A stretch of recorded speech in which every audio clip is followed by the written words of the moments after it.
Hello friends, आज हम लोग जो बात करेंगे वो हाइड्रोकार्बन्स के बारे में पढ़ेंगे। देखो, हाइड्रोकार्बन जो है हमारे पास में वो क्या है, कार्बन और हाइड्रोजन का जो भी कंपाउंड बनता है, मिक्सअप में जो कंपाउंड बनता है उससे रिलेटेड जितनी भी चीजें हैं वो हम पढ़ने वाले हैं। ठीक है, आज को जो फर्स्ट लेक्चर होने वाला है हमारे पास में ऑर्गेनिक केमिस्ट्री का। देखो, ऑर्गेनिक केमिस्ट्री अपने आप में ही डील करती है सारे के सारे ऐसे पर्टिकुलर कंपाउंड्स को जो कि किससे बने हुए होते हैं, तो आपके कार्बन से बने हुए होते हैं। तो होप सो कि आपको आज की जो बेसिक क्लासेस हैं वो आपको अच्छे से समझ में आएंगी। अगर इनकेस वो आपको बहुत ही ज़्यादा बेहतरीन लगती हैं कि मतलब आपके लिए या फिर आपके दोस्तों के लिए वो हेल्पफुल हो सकती हैं, तो आप प्लीज़ इसको लाइक शेयर ज़रूर करना और सब्सक्राइब चैनल को करना मत भूलना। ठीक है, तो इस चैप्टर का देखो बेसिकली मैं पहले एक बार आपको फंडा बता देता हूँ कि किस तरीके से मतलब क्या क्या चीज़ें इसके लिए इंपॉर्टेंट होती हैं। तो हमारे पास में ऑर्गेनिक केमिस्ट्री आपकी चाहे वो 10th क्लास में एक चैप्टर होता है, देखो आप चैप्टर 4 जैसे होता है हमारे पास में। उसके अलावा आपका चैप्टर 11th क्लास जब होती है हमारे पास में, तो उसके अंदर भी आपके कई सारे चैप्टर इससे रिलेटेड हैं। 12th क्लास में भी आपके पास में कम से कम 4 तो मेन चैप्टर हैं, बाकायदा बायोमोलिक्यूल्स वगैरह जो होते हैं वो भी हमारे पास में इसके अंदर इंक्लूडेड हो सकते हैं। ठीक है, तो आप लोगों को क्या करना है कि मतलब इस चैप्टर पे बिल्कुल फोकस करना है और इसके बाद में इन सब जो बातें हमारी मतलब डिस्कस होंगी, इसके डाउट्स होंगे, जो भी इसका मतलब की प्रॉब्लम होता है, इन सबको आपको शेयर करना है हमसे। मतलब हमारे कमेंट में आप भेज सकते हैं, बाकी आपको स्क्रीन पे नंबर दिखाई दे रहा होगा, इस नंबर पे आप मतलब की कांटेक्ट कर सकते हैं। ठीक है, तो बिना किसी देरी के शुरू करते हैं आज की क्लास, जिसे बोलते हैं हम लोग ऑर्गेनिक केमिस्ट्री का हाइड्रोकार्बन। ठीक है, hope so you will like it. आज जो हम लोग शुरू करने वाले हैं वो है हाइड्रोकार्बन्स। ठीक है ना, 11th और 12th का बहुत ही इंपॉर्टेंट टॉपिक है हाइड्रोकार्बन्स। देखो बेसिकली ये हाइड्रो और कार्बन्स जो है हमारे पास में, ये हाइड्रोजन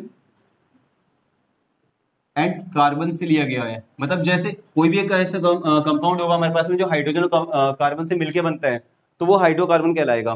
ठीक है ना, the compound consisting of hydrogen and carbon only. ठीक है, these are known as hydrocarbons. अब क्या होता है इसके अंदर हमारे पास में कई बार क्या होगा कि हम लोग फंक्शनल ग्रुप के भी बारे में पढ़ेंगे, तो उसमें क्या होगा, हाइड्रोकार्बन के साथ में ना कोई फंक्शनल ग्रुप आपस में आके ऐड हो जाता है बाद में। तो वो सब चीजें हमें बाद में पढ़नी है। पहले उससे पहले एक बात समझ लो कि हाइड्रोकार्बन होते हैं वो किस तरीके से होते हैं, उनके क्या फीचर्स होते हैं, कैसे कैसे उनके स्ट्रक्चर होते हैं, वो सारी बातें हमें पढ़नी पड़ेंगी। तो हाइड्रोकार्बन जो होते हैं उनको बेस ऑन द स्ट्रक्चर हम लोग कैसे डिफाइन कर सकते हैं। एक होता है वो आपके पास में एलिसाइक्लिक वाला, और एक होता है हमारे पास में एरोमेटिक वाली फॉर्म में। मतलब मैं जो है ना मेन वाले के हिसाब से डील कर रहा हूँ आप लोग को। ठीक है, देखो यहाँ पे हमें कौन सी बात करनी है, एक बात करनी है आपकी ओपन वाली, एक करनी है आपको क्लोज वाली, और एक करनी है आपको ब्रांच वाली बातें। इसके अलावा एरोमेटिक में हम लोग को वो बात करनी है, जैसे हमारे पास में जो ये बेंजीन या बेंजीन के टाइप का स्ट्रक्चर होगा ना, उस टाइप की बातें करनी है। बेंजीन आपका इस तरीके से होता है, इधर आप इसको ऐसे दिखाओ या फिर आप इसको बेसिकली आप ऐसा दिखाओगे तो ज्यादा बेहतर रहेगा। बेंजीन आपका ये वाला रहेगा। इसके अलावा आपके पास में कुछ और तरीके से हो सकते हैं, जैसे मान लो बेंजीन के साथ में एक हो गया नेफ्थलीन नाम की चीज होती है, नेफ्थलीन। बाकी बहुत सारी चीजें पढ़नी होती है वैसे हमें, मगर एक मतलब एक रफ आइडिया के तौर पे एरोमेटिक के कुछ एग्जांपल ये बता दिए जैसे मैंने। वैसे ही ओपन वाली चेन के एग्जांपल क्या हो सकते हैं, जैसे मान लो कार्बन कार्बन कार्बन, ऐसे करके सिंपल कार्बन जा रहे हैं। ठीक है, क्लोज्ड में कौन सा होगा, जैसे कार्बन वाले हैं हमारे पास में वो क्लोज वाली फॉर्म में बना रहे होंगे, चाहे वो ट्राइंगल हो सकता है, अगर वो ट्राइंगल नहीं मानना चाहते हो तो वो स्क्वायर वाली फॉर्म हो सकती है, रोम्बस, स्क्वायर, जो भी बोलना चाहो, या फिर आप उसको पेंटागोन बना सकते हो, कुछ भी ऐसे टाइप का आप बना सकते हो, मतलब इसमें क्लोज आएगा। मतलब बेसिकली ट्राइंगल, स्क्वायर, ठीक है ना, पेंटागन, हेक्सागन, ऑक्टागोन, हेप्टागोन, कुछ भी हो सकता है हमारे पास में। तो और एक आता है हमारे पास में ब्रांचेस। ब्रांचेस का मतलब होता है कार्बन कार्बन के बीच में ना क्या होता है, कुछ उनकी ब्रांचेस निकल जाती है, शाखाएं टाइप का बोलते हैं ना, जैसे हम लोग वही जैसे पेड़ की स्टेम होती है, उसके बीच में से क्या होता है अलग अलग तरीके से कुछ कार्बन वगैरह निकल रहे होते हैं। ठीक है, तो ये सारी चीजें होती है हमारे पास में। कोई प्रॉब्लम यहाँ तक है? नहीं है? ये मेरे ख्याल से ना टॉपिक से को बताते रहा करो ना, ये टॉपिक बोल दिया बस, खाली मुझे टॉपिक याद नहीं रहते, उसके बाद में कुछ दिक्कत हो जाती है। मतलब इसके बाद में टॉपिक क्या है,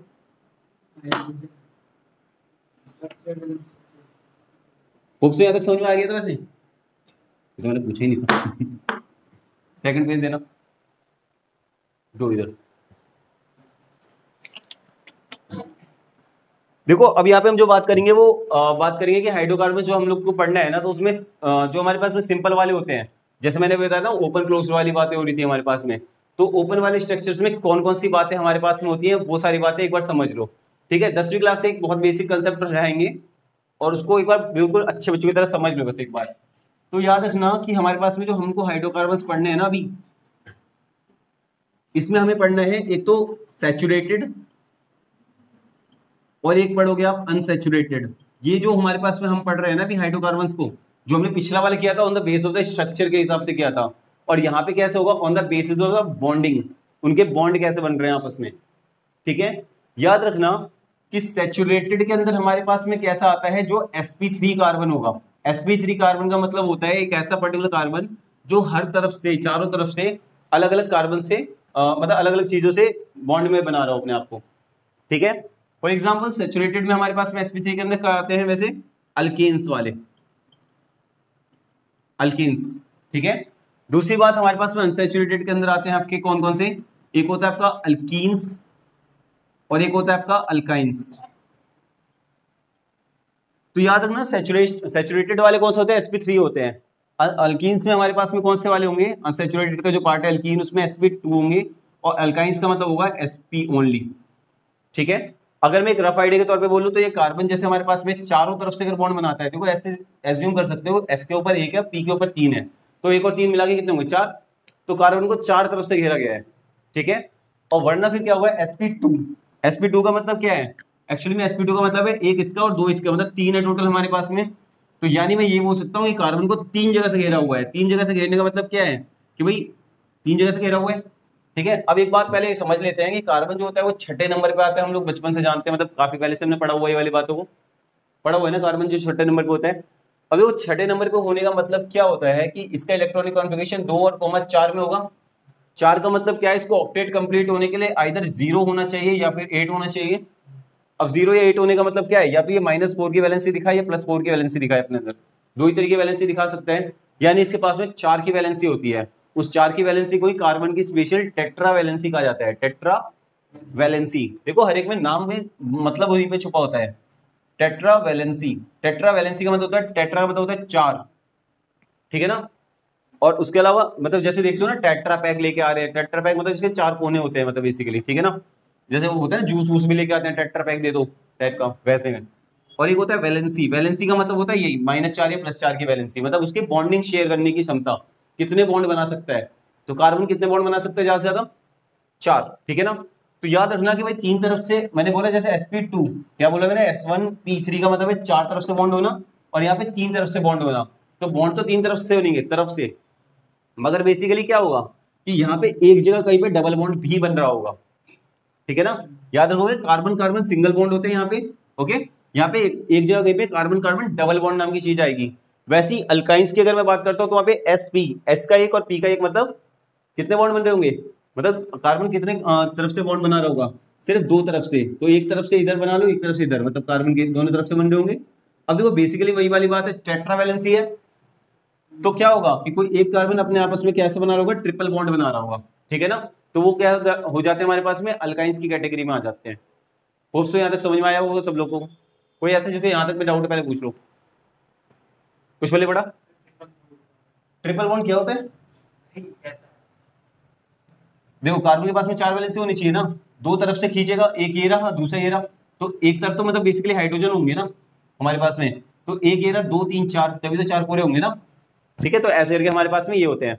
अब कुछ और बातें समझ लो, जो सैचुरेटेड में अल्केन्स होते हैं इसका केमिकल फॉर्मूला होता है CnH2n प्लस का 2, ये याद रखोगे। ठीक है, अब एक और बात याद रखना कि अगर हमारे पास में अल्केन्स के अंदर ही एक स्पेशल केस आता है, कौन सा स्पेशल केस होता है वो, साइक्लो अल्केन का, साइक्लो अल्केन्स का। तो साइक्लो अल्केन्स के केस में क्या होता है हमारे पास में, ये जो फॉर्मूला होता है ना, ये फॉर्मूला आपका बन जाता है CnH2n, याद रखना। ठीक है, अब ये जो CnH2n होता है ना, वो एक्चुअली में क्या होता है, वो ये जो चीज चल रही है ना हमारी अल्कीन, अल्कीन का बेसिक फॉर्मूला भी यही होता है, CnH2n ओनली। ठीक है, तो याद रखना अल्कीन का जो फॉर्मूला होता है वो साइक्लो अल्केन के लिए भी होता है, अल्केन एन। ठीक है, ये अल्केन से, ये अल्कीन से, और ये आइन से, नाम याद रख लेना, ANE एन, या फिर इसका इन और इसका आइन। ठीक है, सिंपल पैटर्न याद रख लेना, CnH2n प्लस 2। अगर आपने याद रख लिया ना अल्केन के लिए, अगली बार क्या करना है आपको, 2 घटा देने हैं, तो प्लस का 2 ऐसे माइनस मतलब वो हट जाएगा, तो ये हो जाएगा CnH2n ओनली। अगले में क्या हो जाएगा, और 2 कम करोगे तो CnH2n था ना, उसमें से 2 माइनस और कर दो, मतलब हाइड्रोजन की संख्या जो है वो 2 घटती चली जाएगी जैसे जैसे आप ये बॉन्डिंग करते हो। अब ये क्यों घट रही है, कैसे घट रही है, वो भी एक एग्जाम्पल के तौर पर बता देना चाहिए मुझे, है ना। तो ये बोर्ड में इतनी जगह आ रही है क्या? आ रही है नहीं वाली? ठीक है, कपड़े देने करते हैं। देखो जैसे पहले हम एक बात और समझ लेते हैं। देखो कार्बन के जो नंबर होंगे हमारे पास में, अगर 1 कार्बन 2 कार्बन 3 कार्बन 4 कार्बन ऐसे करके जा रहे हैं ना हमारे पास में, तो हमें इसका नाम पहले पता करना है, ठीक है ना। तो एक के लिए हम बोलते हैं इसको मिथ, मिथ METH, फिर होता है दूसरा इथ ETH, तीसरा होता है प्रोप, चौथा होता है ब्यूट, पांचवा होता है पेंट, छठा होता है हेक्स, सातवां होता है हेप्ट और आठवां होता है ऑक्ट। ठीक है, होने के वैसे मैंने बता रखे हैं ऑलरेडी, मतलब ये बहुत सारे होते हैं वैसे, मगर हमको 8 तक मोस्टली जाना है वैसे, ठीक है ना। या 9 तक कर लो, एक काम करो 10 तक कर लो। 9 का होता है नॉन और 10 का होता है डेक, ठीक है ना। अब एक बात याद रखना, मैंने जो बताया ना आप लोग को, इन इन या आइन वाली फॉर्म, ठीक है, तो उसके बेसिस पे हम अलग अलग चीजें बना सकते हैं। जैसे फॉर एग्जांपल अगर मेरे पास में अल्केन्स के अंदर एक चीज आती है जिसको मैं बोलता हूं लेट अस सपोज C4H10, तो ये वाली जो चीज होगी, चौथे कार्बन की बात हो रही है ना, चौथा कार्बन मतलब यहाँ पे ब्यूट होगा ही होगा, तो इसका नाम क्या होगा? ब्यूट तो होना ही होना है पहले तो। अब मैं देखूंगा C4H10 किस फॉर्मूले को मतलब सेटिस्फाई कर रहा है, तो ये क्या कर रहा है, CnH इस 4 का ट्वाइस करके +2 करूंगा, मतलब ये मेरे पास में कौन सा आ रहा है? अल्केन की कैटेगरी में आ रहा है ना। अगर ये अल्केन की कैटेगरी में आ रहा है तो इसमें सफिक्स कौन सा यूज होगा? एन। क्या यूज होगा? एन, तो ये हो जाएगा ब्यूटेन, याद रहेगा। अगर यही वाली चीज मेरे पास ऐसे होती C4H8, तो ये किसको वेरी करवा रहा होता? ये इसको करवा रहा होता, क्योंकि इसका जस्ट दुगना ही है, 4 का दुगना 8 है ना। तो देखो 4 कार्बन में यहाँ पे भी मैं ब्यूट ही लिखूंगा, ब्यूट, मगर यहाँ पे किसको कर रहा है? अल्कीन को कर रहा है, इसलिए यहाँ पे इन लगेगा। अल्केन में एन लगता है, अल्कीन में इन, और वरना फिर आइन लगेगा, ठीक है। तो ब्यूटीन होगा, कोई प्रॉब्लम यहां तक नहीं है। ऐसे ही अगर मेरे पास में ये वाला फॉर्मूला हो जाएगा C4H6, तो देखो 4 के 4 इंटू 2 करोगे तो 8 हो जाएगा। 8 में से क्या करना होगा? देखो इसको ट्वाइस करके माइनस का 2 कर रहे हैं, मतलब कि 2 कम हो रहा है ना, तो ये क्या हो गया? अल्काइन हो गया। क्या हो गया? अल्काइन। तो इसका मतलब क्या होगा? ये 4 कार्बन के वजह से ब्यूट तो रहेगा ही रहेगा ये भी, ठीक है, बस ये क्या हो जाएगा? आइन लग जाएगा। कुछ बातें पल्ले पड़ी तो होप सो यहां तक समझ में आया होगा, ठीक है। आगे की बातें, इसके स्ट्रक्चर्स कैसे बनते हैं, ठीक है, एक दूसरे से चीजों को रिलेट करते हुए चलो, जितना रिलेट करोगे चीजों को ना उतना ज्यादा फायदा करेगा, ठीक है ना। तो अब ये वाली चीजें लगभग पल्ले पड़ गई दिमाग में, थोड़ी बहुत हल्की हल्की, है ना। ओके,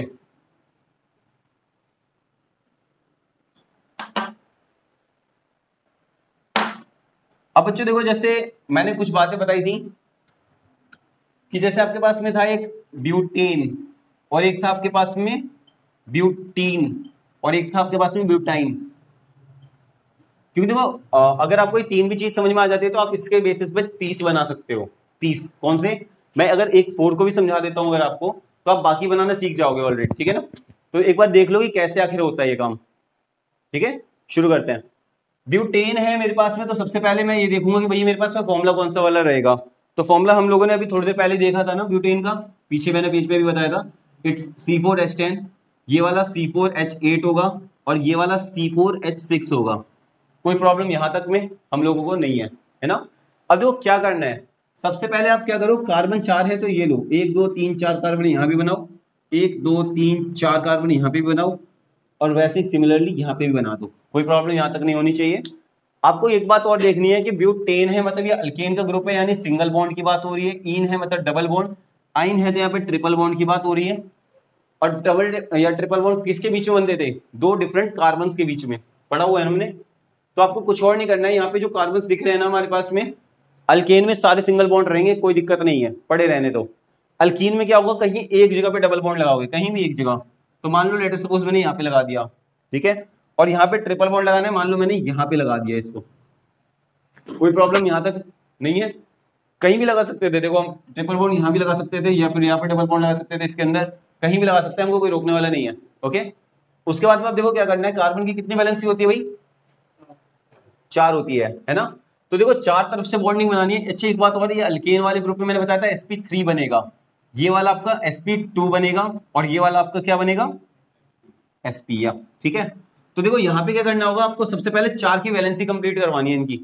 तो 4 की वैलेंसी कैसे होंगी? देखो इस कार्बन पे एक बॉन्ड ऑलरेडी बना हुआ है ना, क्या करोगे 2 3 4, कोई प्रॉब्लम यहां तक नहीं है। इस कार्बन के दोनों तरफ 2 बॉन्ड बने हुए हैं, तो तीसरा चौथा ये वाला बन गया, कोई प्रॉब्लम नहीं है ना। ऐसे देखो दोनों तरफ है तो 1 2 यहाँ पे, एक अकेला है तो 1 2 3 यहाँ पे। क्या सारे कार्बन के पास में 4 4 बॉन्ड दिखाई दे रहे हैं हमें?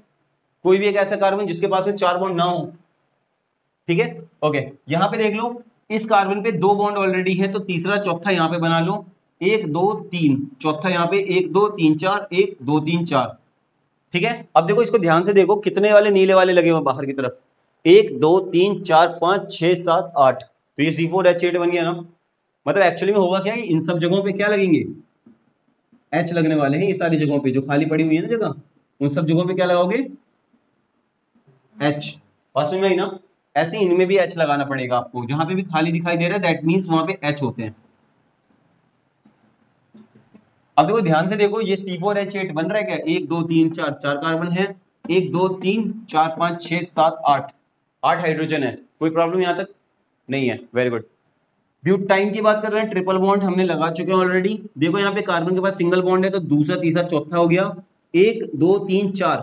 देखो इस कार्बन के पास ऑलरेडी 4 है, 3 उस तरफ 1 इस तरफ, तो इसमें कोई बॉन्ड अब नहीं लगाएंगे हम। अगले वाले कार्बन को देखो, इस पे कितने बॉन्ड है, 4 है, क्या लगाएंगे कोई बॉन्ड?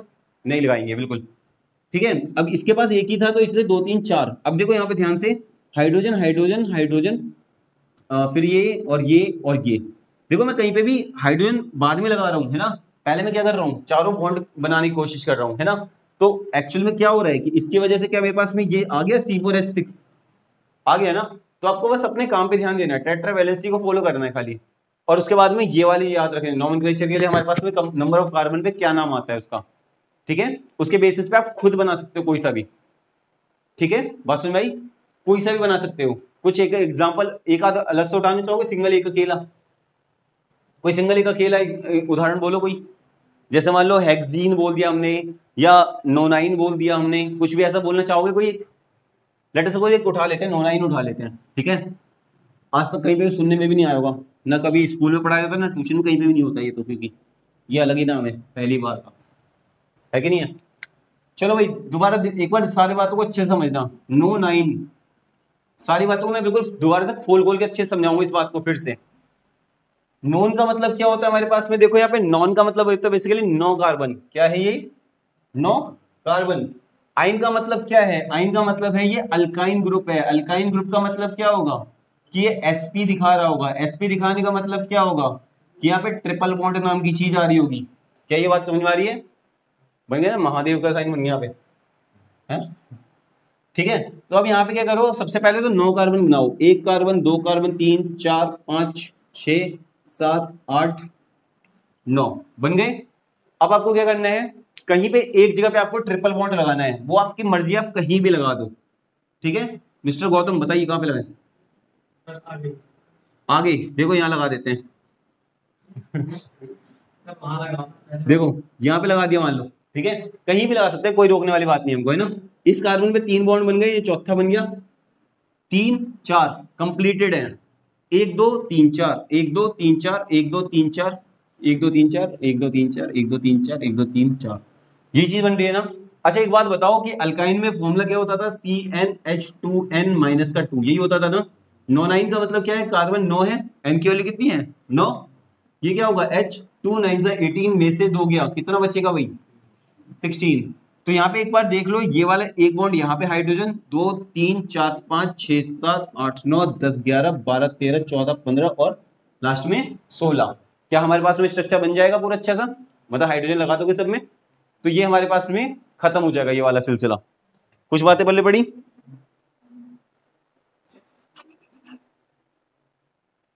क्या बताऊं इसमें से,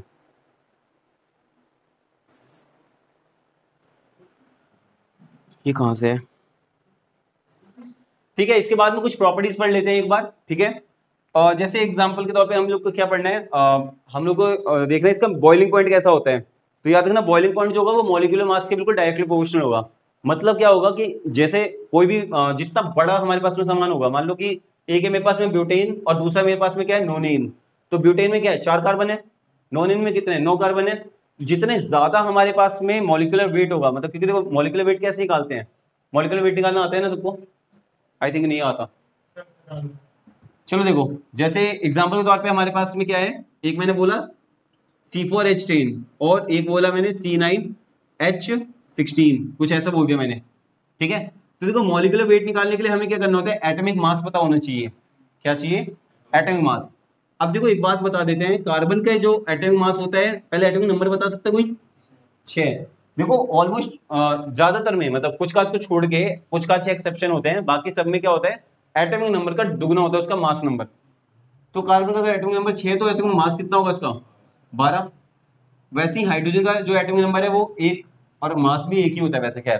तो देखो यहाँ पे क्या होगा, C4H10, मतलब कि 4 तो C है, तो 4 कार्बन है, एक कार्बन अकेला 12 होता है, तो 4 कार्बन कितने होंगे, 4 × 12 प्लस में 10 इंटू का हाइड्रोजन मतलब 1, और यहाँ पे क्या होगा 9 इंटू का 12 प्लस 10, सॉरी 16 इंटू 1।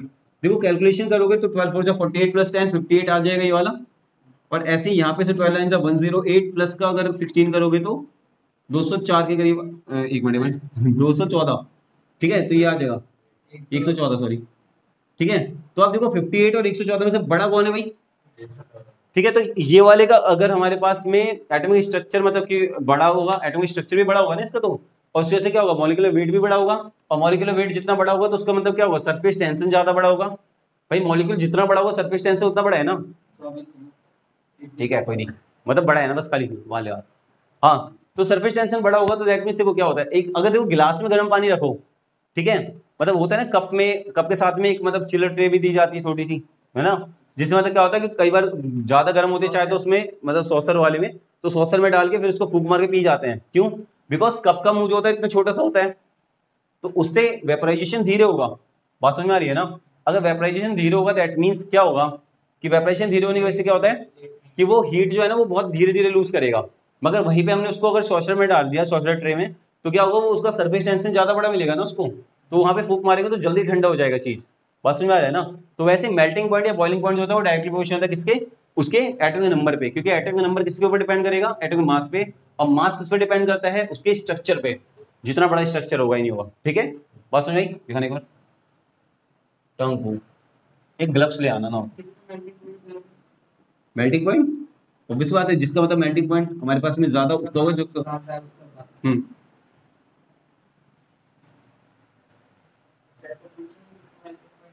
ये वैसे नीट वगैरह में पूछा जाता है जनरली, मैंने सोचा था मतलब बता ही देता हूँ,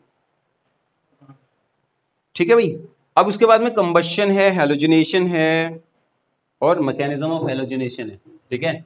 चलो ठीक है, आपके पास में कुछ अब स्पेशल चीजें आ रही हैं, ये देखो कंबशन, हैलोजिनेशन और मैकेनिज्म ऑफ हैलोजिनेशन। देखो यहाँ पे ये जो चीज चलेंगी ना वो कैसे चलने वाली है, पहले अभी हम अल्केन्स के बारे में सारी बातें करेंगे। अगर अल्केन समझ में आते हैं आप लोग को तो अल्कीन और अल्काइन सीधा उन्हीं के ऊपर बस पूरा चेप दिया जाएगा उन चीजों को, ठीक है ना। तो बस इन बातों को थोड़ा ध्यान से समझ लो अच्छे बच्चों की तरह। सबसे पहले तो मैं ये बताना चाहूंगा कि मतलब जैसे आपके पास में कोई भी चीज है ना एशन लगती है जब भी, चाहे हेलोजनेशन है, नाइट्रेशन है, सल्फोनेशन है, कोई भी चीज एशन लग रही है, एशन का मतलब होता है बेसिकली टू ऐड समथिंग। क्या होता है? ऐड समथिंग, ठीक है। अब देखो बेसिकली होता क्या है भाई कि जैसे मैंने बोला हेलोजनेशन, तो यानी कि मतलब क्या होगा, ये एशन का मतलब तो होगा टू ऐड, और ये हेलोजन का मतलब होगा बेसिकली हमारे पास में क्या, हेलोजन का ऐड होना। तो देखो हेलोजन का ऐड होने का मतलब क्या है, हेलोजन क्या होता है पहले ये बता दो, ये होते हैं हमारे पास में 17th ग्रुप वाले, 17th ग्रुप वाले, जिसमें मतलब एग्जांपल के तौर पे फ्लोरीन, क्लोरीन, ब्रोमीन और आयोडीन होते हैं। सबकी जो इलेक्ट्रोनेगेटिविटी होती है वो कितनी होती है, -1 होती है। याद रखोगे इतनी बातों को। और एशियन का मतलब मैं बता चुका हूं ऑलरेडी, क्या होता है, जुड़ना, ऐड होना, ठीक है। तो कंबशन में, हेलोजिनेशन में, या फिर ऐसे नाइट्रेशन वगैरह जो हमें सीखना है, तो उसमें सबसे पहले हम उठा लेते हैं हेलोजिनेशन को। तो हेलोजिनेशन जैसे मेरे पास में हो रहा है, इसका मतलब क्या है कि जैसे आपके पास CH4 है ना, इसको आप कैसे इसमें क्लोरीन को जोड़ दो या फ्लोरीन को जोड़ दो, कुछ भी ऐसा जोड़ सकते हो। तो लेट सपोज यहाँ पे क्या होगा, CH3Cl बनाने के लिए आपको बोल देगा एग्जाम में, क्या बोलेगा कि how will you convert the methane, CH4 है ना, अब मेरे ख्याल से नाम लिखना तो आ गया होगा। देखो ये एक्चुअली में क्या हो रहा है, CH4 है ना, देखो C4, C का मतलब 1 है और H 4 है, तो इसका मतलब क्या होगा, C1H2 1 2 प्लस का 2 बन रहा है ना, CnH2n+2 बन रहा है ना मिथ के साथ में। और कैसे वाला फॉर्मूला बन रहा है, अल्केन का, तो मिथेन हो गया। तो आपको बोल सकता है कि हाँ भैया मिथेन जो है हमारे पास में, इसको आप कैसे बना सकते हो, क्लोरोमिथेन।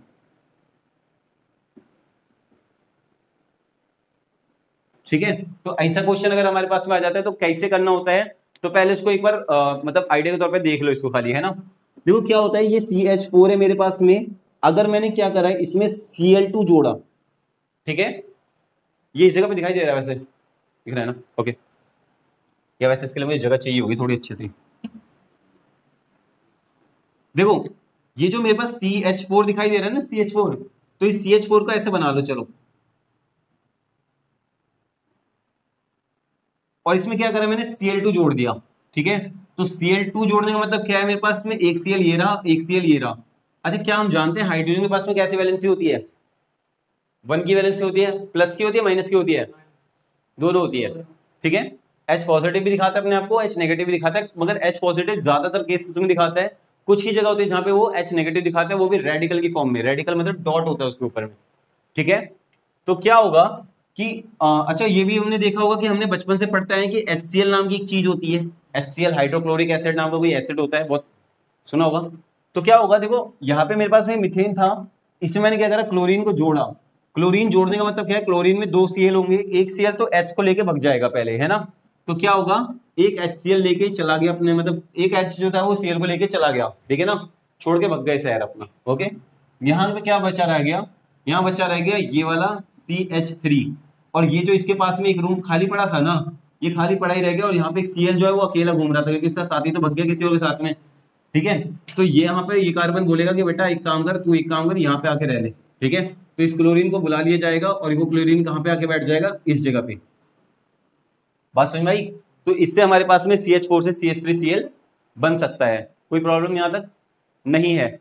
अगर मान लो मेरे पास यही, इसको मैं थोड़ा सा और बना देता हूँ, थोड़ा बड़ा क्वेश्चन बना देते हैं, जैसे मान लो, how will you convert the propane into bromopropane, bromopropane. देखो क्या होगा, प्रोपेन जो होता है हमारे पास में होता है एक्चुअली में C3H8, और अगर मेरे को ब्रोमोप्रोपेन बनाना है तो हो जाएगा C3H7Br। ब्रोमो का मतलब होता है ब्रोमो, ब्रोमीन से, ठीक है ना। तो क्या होता है, वो Br से आता है, याद रहेगा। तो देखो क्या होगा, C3H8 पहले बना लो भाई, ये रहा हमारे पास में, अभी मैंने बनाना सिखाया था वैसे ये, जिसको प्रॉब्लम हो भी रही हो पीछे वीडियो बैक करके भी देख लेना, या फिर अपना दिमाग को वापस ले जाओ थोड़ी देर के लिए। फिर क्या है, ये Br2 है, यहां पर से क्या होगा, 2 Br टूटेंगे, एक Br जो होगा वो इस H को लेके भग जाएगा, तो यहाँ पे गया Br लेके भग गया उसको, H को, ठीक है ना। और क्या बचा, यहाँ पे सारे के सारे बाकी चीजें बची थी ना, कौन कौन सी बची हुई थी, C3 बचा हुआ था, H जो थे वो 8 में से अब क्या हुआ, एक तो भग गया, तो 7 बचे, और यहाँ पे क्या आ गया, Br। तो यही जो चीज होती है हमारे पास में, this is known as bromopropane, और ये जो चीज है हमारे पास में इसको बोलते हैं प्रोपेन, ठीक है ना। ये जो चीजें हमारे पास में आयुपैक में होती हैं, आयुपैक 10th क्लास का टॉपिक है, वैसे आता है वैसे, या उसको बताना पड़ेगा, कितने को डाउट है वैसे, तुमको तो सब कुछ बताना पड़ेगा। लो पूरी क्लास को, किसी को दिक्कत नहीं है, अच्छा यहाँ पे है। ठीक है भाई, यहां तक में मेरे ख्याल से कोई प्रॉब्लम नहीं होनी चाहिए, ठीक है। इसके अलावा हम बात कर लेते हैं नाइट्रेशन की, जैसे, अच्छा एक मिनट, इसका मैकेनिज्म भी देख लो, क्योंकि एनसीईआरटी में मैकेनिज्म दे रखा है। हाँ ले जा सकते हो, चलो ठीक है, ले जा सकते हो। देखो इस रिएक्शन को भी एक बार समझ लो, जैसे अभी हमने पढ़ा था ना, H4 ने आपको क्या दिया था, CH3Cl, ठीक है ना। लेट अस सपोज कई बार आपको क्वेश्चन दे, मतलब ये कब होता है वैसे, in the presence of KOH होगा, मगर ये भी कौन सा होगा, ये होगा आपका एल्कोहलिक KOH वाली फॉर्म बोल सकते हो, या फिर एक काम करो, इसको आप बोलते हो डाइल्यूटेड KOH।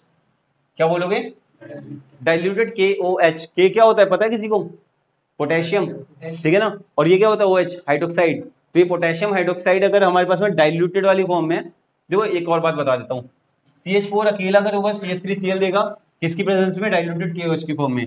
अगर यही CH4 को मैं एक्सेस, या फिर ये मान लो कंसंट्रेटेड KOH दे देता हूं तो ये बनाएगा मेरे पास CCl4। क्या बनाएगा? अब ये CCl4 एकदम से नहीं बना रहा है, ये बहुत लंबी रिएक्शन है, ठीक है ना। मैं भी समझाऊंगा कैसे होती है ये वैसे, ठीक है ना। क्योंकि देखो यहाँ पे होता क्या है कि एक्सेस से कंसंट्रेटेड KOH में मतलब ये होता है, देखो सिर्फ एक चीज का फर्क पड़ता है, क्या?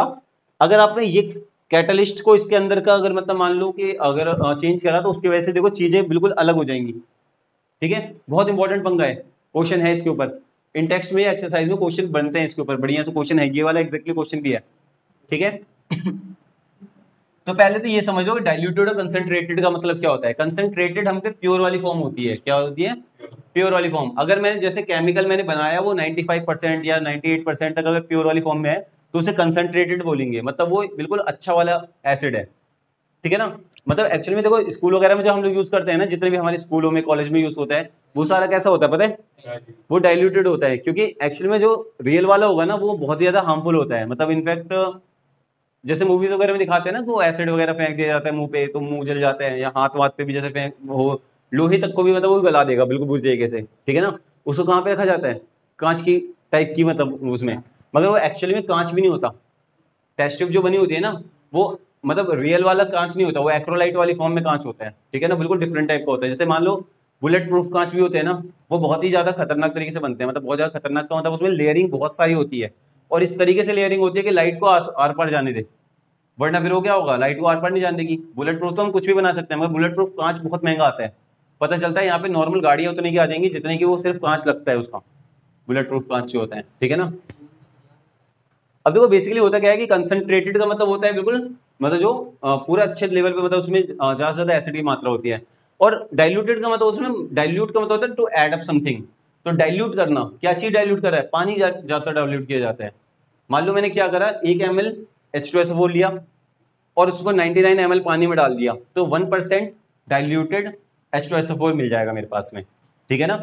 और जनरली स्कूलों में 1% या 2% का ही खेल होता है, उसके बाद भी देखते हो खुजली मच जाती है बुरी तरीके से, हाथ वाथ पे अगर गलती से पड़ गया तो, अगर तुम लोगों ने यूज किया तो। वैसे यूज कोई नहीं करवाते स्कूल, यहाँ तो दिल्ली है फिर भी यहाँ पे यूज नहीं करवाते, गाँव वगैरह में तो और भी ज्यादा दिक्कतें हैं इसकी। तो देखो ये क्या हुआ, अभी मैंने जैसे आपको बताया था ना दोनों रिएक्शन, देखो पहली वाली तो मैंने आपको समझा दी, अभी दूसरी वाली समझ लो। तो देखो ये हुआ क्या था, CH4 में Cl2 जोड़ा गया था, जिसकी वजह से क्या हुआ था, एक Cl जो था यहां से इसमें से CH3 और H में से एक HCl लेके हट गया, जिससे क्या हुआ H और Cl मिलके तो HCl बना के अलग हट गया था। और यहाँ क्या बचा था, देखो CH3 के साथ में Cl, तो ये बन गया CH3Cl बन गया था ना। अब क्या करोगे, इस वाले को फिर से इसमें Cl2 डाल दो, ठीक है ना। फिर क्या होगा, ये दो Cl में दोबारा टूटेगा, और ये वाली चीज किसमें टूटेगी, CH3 और Cl में, ठीक है ना। एक काम करो, इसको CH2Cl में तोड़ो पहले अलग से, और फिर H में तोड़ो, फिर एक Cl को एक H लेके भग जाएगा, फिर HCl लेके हट गया अलग से, और यहाँ क्या बन जाएगा, CH2Cl2, याद रहेगा।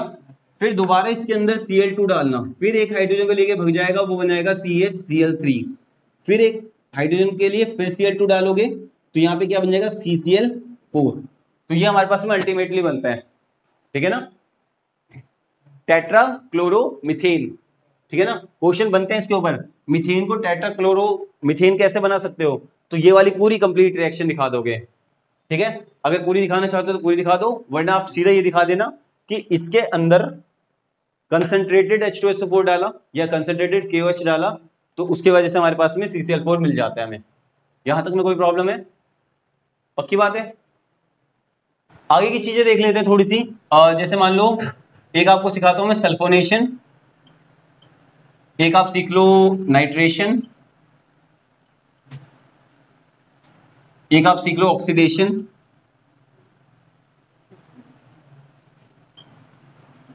देखो क्या होता है इन सब चीजों में, क्या होगा, देखो सल्फोनेशन का मतलब होता है हमारे पास में H2SO4 के साथ रिएक्शन करवाना, याद रखोगे। सल्फोनेशन मतलब सल्फ्यूरिक एसिड से होता है। यहाँ पे देखो एशन तो मैं बता चुका हूं, एडिशन, सल्फो मतलब सल्फ्यूरिक एसिड से रिलेटेड है। नाइट्रेशन का मतलब होता है बेसिकली नाइट्रेट वाली फॉर्म से रिलेटेड होता है, वो NO2 की फॉर्म मतलब होगी, एक्चुअली में HNO3 बोलो इसको, HNO3, और इसकी मदद से क्या होगा, NO2 जुड़ेगा इस पे, ठीक है। यहाँ पे H2SO4 की मदद से क्या जुड़ेगा, HSO3 जुड़ेगा, ठीक है। और यहाँ पे ऑक्सीडेशन की वजह से क्या होगा, यहाँ पे कार्बन डाइऑक्साइड और वाटर मिलेगा हमें।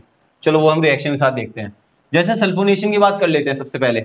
ओके, कुछ उठाओ यहां से एग्जांपल, जैसे मान लो CH4 है मेरे पास में, इसमें मैंने क्या करा, इसमें मैंने H2SO4 बनाया, मतलब H2SO4 को लेके आया। इसमें क्या होगा H2SO4 का, देखो एक तो OH अलग निकाल दो और एक निकाल दो HSO3। एक्चुअली देखो ध्यान से, इसको दो हाइड्रोजन थे, यहाँ पे भी दो हाइड्रोजन अभी भी मौजूद है मेरे पास में, कोई प्रॉब्लम वाली बात नहीं है। सल्फर एक था, यहाँ पर अभी भी है। ऑक्सीजन 4 थे, 3 ऑक्सीजन और यहाँ पे 1 ऑक्सीजन यहाँ पे मतलब हमारे पास में है। सारी की सारी चीजें हैं ऑलरेडी मौजूद है। अब यहाँ पे देखो इसको क्या बना सकता हूँ मैं, CH3 इसको बना सकता हूँ, इसको एक अकेला H बना सकता हूँ। देखो बात को ध्यान से समझो, ये चीजें मैं बता रहा हूँ तोड़ तोड़ के इसीलिए ताकि आपको समझ में आए। बट एग्जाम में या स्कूलों में आप लोगों ने देखा ही होगा, सभी सारे बच्चों ने देखा होगा कि वहां पे क्या होता है कि मतलब हाँ भाई इससे ये बन गया और यहाँ मिल गया, ये बन गया, खेल खत्म। अब रटो इसको या जो मर्जी करो, ठीक है ना। आपको वजह पता चल रही है कि आखिर क्या हो रहा है, क्यों हो रहा है। इसी चीज को, ये जो वजह बताई जा रही है, इसी को मैकेनिज्म बोला जाता है। बुक्स के अंदर है ना, वो 4-4 स्टेप में समझा रखे हैं उन्होंने, ठीक है ना। पहले इसको तोड़ते हैं, इसको तोड़ के ये दोनों बनाया, फिर अगले स्टेप में इन दोनों को तोड़ते हैं, फिर अगले स्टेप में इन दोनों को जोड़ते हैं, फिर उसके बाद में फाइनल कंटेंट बनाते हैं, ठीक है ना। 4-5 स्टेप लेके चले जाते हैं, ठीक है ना। बुक को देखना, उसमें इनिशिएशन अलग होता है। इनिशिएशन अलग होता है, मतलब इनिशिएशन क्या होता है, किसी भी चीज को शुरुआत करना इनिशिएशन, ठीक है ना। फिर क्लेवेज होता है, बॉन्ड्स का क्लेवेज होगा। जैसे मान लो Cl2 था ना, मैंने क्या बोला था अभी, जैसे एग्जांपल के तौर पे अभी मान लो CH4 था, उसमें Cl2 था, तो सबसे पहले उसको तोड़ के दिखाएंगे वो कि मतलब हाँ भाई Cl का जो बॉन्ड होगा ऐसा Cl वाला, ये टूटेगा तो यहाँ पर से रेडिकल जनरेट होंगे, इस पे एक Cl, इस पे एक Cl आएगा, यहाँ से एक CH3 आएगा जिसपे एक रेडिकल होगा, यहाँ पे एक H आएगा जिसपे एक रेडिकल होगा, ये रेडिकल के साथ जाएगा। मतलब ये सब बातें सिखाई हुई है उसमें, ठीक है ना। आपको डायरेक्टली समझ में आ जाएंगे अगर आपको ये वाली बातें समझ में आ रही है तो। Got it. तो हमारे पास में क्या होगा, यहां से ये H लेके जाओ और ये OH लेके जाओ, ये हटा दो इनको आपस में, ठीक है ना। फिर ये क्या बन जाएगा, CH3 के साथ में HSO3 वाली फॉर्म, ठीक है। और यहाँ पे H2O को अलग हटा दो, तो ये वाली बन गई हमारे पास में चीज। वैसे ही अगले वाले स्टेप में, जैसे मान लो नाइट्रेशन हो रहा है, तो मान लो इसी के अंदर हमने क्या करा, HNO3 को ऐड कर दिया, तो क्या होगा, यहां से एक यहां से एक NO2 को अलग निकाल लो और OH को एक अलग निकाल लो, यहां से वही CH3 और ये एक H, ये H जो है हमारे पास में OH के साथ में रिएक्शन करेगा और H2O बना के अलग हट जाएगा, ठीक है। और ये CH3 के साथ में NO2 अलग रह जाएगा।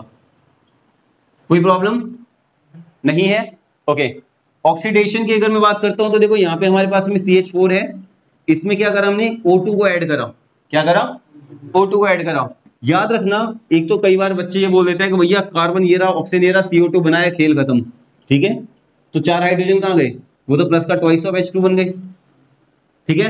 तो एक्चुअली में हम लोग ट्वाइस ऑफ H2 दिखाते हैं, हमें क्या दिखाना होता है, हमें H2O दिखाना होता है कई बार, मतलब ज्यादातर हमें क्या दिखाना होता है, H2O वाली फॉर्म। और एक और चीज दिखाते हैं हम लोग प्लस में, मतलब हीट निकलती हुई काफी सारी, क्या दिखाते हैं, हीट, ओके। अब वो बैलेंस करने का काम हमारा 10th क्लास वाला खेल है, सारा का सारा बैलेंस करना हम लोग को ऑलरेडी आता होगा, शायद 10वीं क्लास पढ़ी हुई हम लोगों ने, है ना। साइंस साइड वाले बच्चे हैं, थोड़ा बहुत पढ़ गए होंगे मेरे ख्याल से शायद, ठीक है। अब एक बात और बता देता हूं, चलो यहीं पे एक चीज को और मर्ज कर रहा हूं मैं थोड़ा सा, किसको, एरोमेटिक कंपाउंड्स को। मतलब बहुत सारा कंसेप्ट देखा है, पीछे 4-5 पेज का कंसेप्ट है, मगर अगर ये समझ में आ रहा है, वैसे ये बताओ कितनों को आया समझ में, हाथ दिखा दो एक बार फटाफट। मतलब कुछ कुछ हद तक भी आया, अगर पढ़ के घर, मतलब घर पे आओगे तो पढ़ के भी आ जाएगा, इतना कौन को कह सकता है, ठीक है। मतलब एक को छोड़ के बाकी सारे,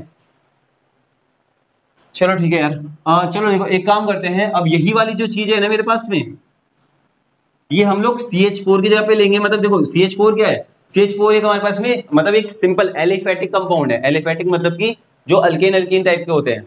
अब मैं उठाऊंगा उनको एरोमेटिक के लिए, एरोमेटिक मतलब बेंजीन के लिए, यही चीज बेंजीन के लिए दिखाऊंगा आप लोगों को, ठीक है। कुछ भी मतलब दो ही को समझ लो, बाकी अपने आप समझ में आ जाएंगे ऑटोमेटिकली, ओके। जैसे मान लो सल्फोनेशन करना है मुझे बेंजीन का, तो मेरे पास बेंजीन ये वाला होगा, यस और नो। साफ सुथरा बनाना पड़ेगा यार, छोटे से टॉपिक में अच्छा सा बताना है। ये बेंजीन होता है। क्या मैं जानता हूं कि मेरे पास जो बेंजीन होता है उसका बेसिक स्ट्रक्चर आप चाहो तो ऐसे भी बना सकते हो और ऐसे भी बना सकते हो, और चाहो तो इन तीनों को आपस में एक बार शिफ्ट कर दो, हल्का हल्का एक एक शिफ्ट कर दो, तो वैसे भी बना सकते हो। इसके अलावा एक बात और पता होनी चाहिए कि हर एक पे हाइड्रोजन लगा होता है। क्या लगा होता है, हाइड्रोजन। कोई प्रॉब्लम यहां तक नहीं होनी चाहिए, आई थिंक, है ना। तो देखो यहाँ पे हमारे पास में इस पे भी सब पे हाइड्रोजन तो लगा ही होगा ना, खैर देखो कहीं पे भी बुक में आपके पास हाइड्रोजन लगा के नहीं दिखाया उन्होंने, वो डायरेक्टली दिखा देते हैं, बट आप चाहो तो लगा सकते हो क्योंकि ये हमारे पास में हमारा जन्म सिद्ध अधिकार है। ठीक है, मतलब ये गलत बात नहीं है। ठीक है, ये बनाओ या ना बनाओ, छुपा भी रह सकता है, मतलब वो कहने का मतलब ये है। एक्चुअली में हो क्या रहा है, देखो यहाँ पे ध्यान से देख भी लो, इसका भी मतलब भी समझ लो, पता भी तो चलना चाहिए कि हो क्या रहा है। देखो ये जो चीज दिखाई दे रही है 6 कार्बन है वैसे, है ना, एक डबल बॉन्ड फिर सिंगल बॉन्ड फिर डबल बॉन्ड फिर सिंगल बॉन्ड फिर डबल बॉन्ड। कार्बन के पास में 1 2 3 बॉन्ड है ना, चौथा यहाँ बनेगा, 1 2 3 है ना, चौथा यहाँ बनेगा। बात पहले बढ़ रही है ना, इस वजह से सब पे हाइड्रोजन होता ही है। ठीक है, बट वो दिखाओ या ना दिखाओ बात बनती है अपने, मतलब ऐसे नॉर्मल वाली, है ना। तो देखो क्या होता है, ये वाले में क्या होगा, ये जो OH है ना किसी एक H को लेके भग जाएगा। ठीक है, लेट अस सपोज ये जो OH है मेरे पास में, ये इस H को लेके चला गया। ठीक है ना, तो क्या होगा, H2 तो अलग हो ही जाएगा ना, मगर ये क्या बन जाएगा, बेंजीन जो हमारे पास में नॉर्मली ऐसा था पहले, वो अब क्या बन जाएगा, इसके ऊपर लग जाएगा आपका HSO3। कोई दिक्कत नहीं है ना। वैसे यहाँ पे ये जो बेंजीन होगा, इसका इस वाले हाइड्रोजन को लेके ये वाला OH उड़ जाएगा, तो ये NO2 जाके वहां बैठ जाएगा। मतलब एक तरीके से इन सबको सब्स्टिट्यूशन रिएक्शन भी बोल सकते हो, जितने भी रिएक्शन चल रही, क्योंकि एक की जगह पे जाके दूसरा बैठ रहा है। और ये सब्स्टिट्यूशन या डिस्प्लेसमेंट रिएक्शन नाम की चीज पढ़ी हुई होगी बचपन से, छठी सातवीं से पढ़ते आ रहे हैं। डिस्प्लेसमेंट वगैरह तो मेरे ख्याल से छठी से भी स्टार्ट कर रखा है, बर्निंग ऑफ ऑक्सीजन वगैरह ये सब, मतलब शुरुआत कर रखी है आजकल। ठीक है, तो यहाँ पे क्या होगा, ये बेंजीन के ऊपर फिर से क्या हो जाएगा आपका, यहाँ पे NO2 जुड़ जाएगा। बात याद रहेगी। उसके अलावा जैसे मान लो ये बेंजीन है, इसमें एक और रिएक्शन है बहुत अच्छी सी फिनोल में कन्वर्ट करने के लिए, H2O है, यहाँ पे क्या होगा, H और OH में टूटेगा। ठीक है ना, यहाँ वाला H जो होगा वो इस H के साथ ही रिएक्शन करके H2 बना देगा, अलग हट जाएगा हाइड्रोजन गैस बना के, और यहाँ पे क्या होगा, बेंजीन के ऊपर OH लग जाएगा। ठीक है, ये फिनोल हो जाता है। ठीक है ना, होप सो आप लोगों को समझ में आया होगा, है ना।